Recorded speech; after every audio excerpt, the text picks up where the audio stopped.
বর্তমানে অনুরাগের ছোঁয়া ধারাবাহিকে চলছে একের পর এক চমকপ্রদ পর্ব, যা দেখে দর্শকরা যেমন উত্তেজিত তেমনি খুশিও। সূর্য ও দীপার রোমান্টিক রসায়ন আবারও পর্দায় ফিরেছে, যেমনটা ছিল শুরুতেই তেমনি টানটান, আবেগে ভরপুর। কিন্তু এই খুশির মুহূর্ত যেন বেশি দিন স্থায়ী হতে চলেছে না।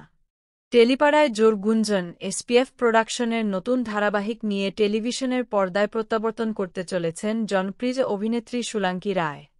এই নতুন প্রজেক্টের জন্যই নাকি বিদায় ঘনিয়ে আসছে অনুরাগের ছোঁয়া ধারাবাহিকের। অনেক ওঠানামার পর অবশেষে সূর্য ও দীপা আবার এক হয়েছে, আর সেই পুরনো রসায়ন আবারও ফিরিয়ে এনেছে পূর্ণদিনের ভালোবাসা। এদিকে সোনা চরিত্রটিকে ইতিবাচক রূপে তুলে ধরা হচ্ছে, আর সামনে রূপার বিয়ের ট্র্যাক আসতে চলেছে।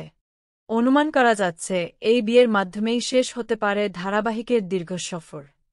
তবে প্রশ্ন থেকেই যায়, এখনই যদি শেষ হয় অনুরাগের ছোঁয়া, সেটা কি আপনাদের কাছে সঠিক সময় বলে মনে হয়?